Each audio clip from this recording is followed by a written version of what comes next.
HOA Karen broke yoga room, AC fined $160 in order to repair. The yoga room was my sanctuary. Every morning, as the sun peeked through the blinds of our community center, I'd roll out my mat, breathe in the cool, crisp air, and let the world's noise fade away. That is, until Karen stormed in like a hurricane with a vendetta. It was a humid Tuesday in July, the kind of day where the air clung to your skin like a bad decision. I was leading a small group of neighbors through a sun salutation when the door slammed open. Karen, our HOA's self-appointed enforcer, stood there, her arms crossed, her lips pursed into a thin line of disapproval. She wore a neon green visor that screamed, "I'm in charge," and her eyes scanned the room like a hawk hunting for rule breakers. "You people," she barked, "are using way too much electricity with that air conditioner. It's a waste." I paused mid-pose, sweat beading on my forehead. "Karen, it's 95 degrees outside. The AC keeps this place bearable." My voice was calm, but inside, I was already bracing for a fight. Karen had a reputation in our neighborhood. She was the kind of person who'd measure your lawn with a ruler and leave a fine on your doorstep if a blade of grass was too long. Last month, she'd tried to ban dogs from the park because they disturbed her peace. Nobody liked her, but nobody could out-argue her either. She ignored me, striding toward the AC unit mounted on the wall. "This thing's ancient," she muttered, yanking at the control panel. "It's driving up HOA fees before anyone could stop her." She grabbed a screwdriver from her fanny pack because, of course, Karen carried tools like a cartoon villain and started prying at the unit's cover. The room went silent, save for the clatter of metal and Karen's grunts of effort. "Karen, stop Lila," a soft-spoken retiree who only came to yoga for the meditation, stepped forward. Her voice trembled, but her eyes were fierce. "You're going to break it." Karen didn't even look up. "I'm fixing it," she snapped. "You all should thank me for keeping costs down." Then, with one final tug, the panel came loose and so did a tangle of wires. A loud pop echoed through the room, followed by a puff of smoke. The AC sputtered, whined, and died. The air grew stifling within minutes. I stared, dumbfounded, as Karen dusted off her hands like she'd just solved world hunger. "There," she said.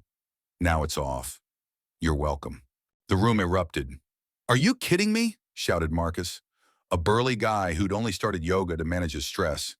"You just broke the damn thing." Others chimed in, their voices overlapping in a chorus of outrage. Karen didn't flinch. She stood taller, her chin jutting out. "You're all overreacting. It was on its last legs anyway. File a maintenance request if you're so upset." With that, she turned on her heel and marched out, leaving us in a sweltering, silent room. That was just the beginning.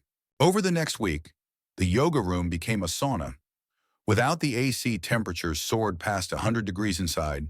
Classes were canceled, and our tight-knit group scattered. I tried to hold sessions in the park, but the heat was relentless, and Karen's new no loitering rule posted overnight on every community board made it impossible. She claimed our yoga mats were cluttering public spaces. I couldn't let it go.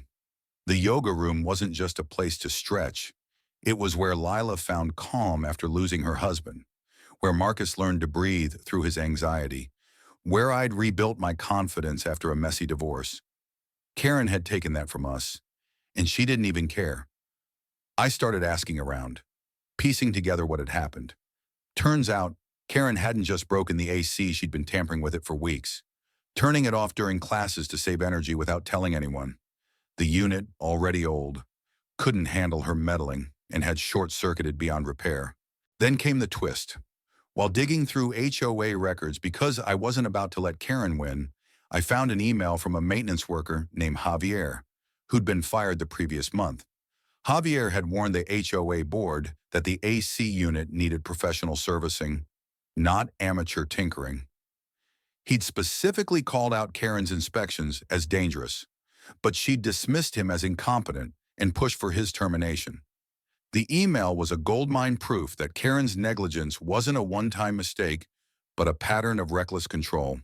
Armed with this, I rallied the neighbors, Marcus, Lila, and a dozen others met in my living room, plotting our next move. We weren't just angry about the AC anymore. We were furious at Karen's reign of terror. She'd fine people for everything from unauthorized flower pots to excessive holiday lights. Enough was enough. We filed a formal complaint with the HOA board, attaching Javier's email and demanding an investigation. The board meeting was a circus. Karen sat at the head of the table, her visor swapped for a crisp blazer, as if she could dress up her arrogance. The room was packed with neighbors, their faces a mix of exhaustion and defiance. I presented our case, laying out the timeline Karen's tampering, the broken AC, the canceled classes, and Javier's ignored warnings. The board's president, a quiet man named Mr. Chen, looked increasingly uncomfortable as I spoke. Karen, in us meanwhile, scoffed and rolled her eyes, muttering about entitled complainers. Then Lila stood up. Her hands shook, but her voice was steady. "This isn't just about an air conditioner," she said. "Karen's made this community feel like a prison. She punishes us for living our lives. I'm 68 years old, and I've never felt so disrespected." The room murmured in agreement. Marcus added, "She fired Javier for doing his job, and now we're all paying for it. That AC was our lifeline." Karen's face turned red. "You're all blowing this out of proportion," she shouted. "I was trying to save money. You think I wanted to sit in a hot room too?" But her words fell flat. The board had seen the email, and Javier, whom we'd invited as a surprise witness, stepped forward.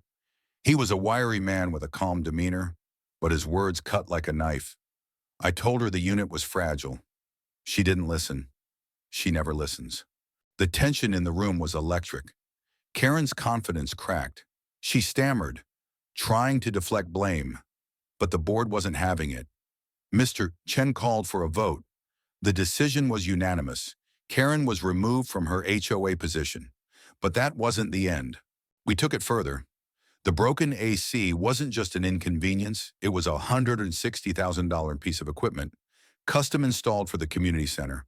Replacing it would drain the HOA's budget, and repairs were impossible thanks to Karen's reckless damage. A lawyer neighbor, Sarah, suggested we sue for negligence. We did. The court case was swift and brutal. Karen's defense that she was acting in the community's best interest fell apart when Javier testified about her pattern of ignoring warnings.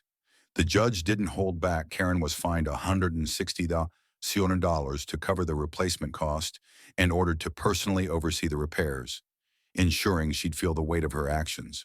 The day the new AC was installed, we held a celebratory yoga class.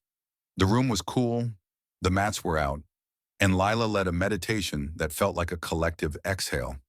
Karen was nowhere to be seen. She'd moved to a condo across town, her reputation in tatters. Rumor had it she was trying to start a new HOA there. But good luck with that.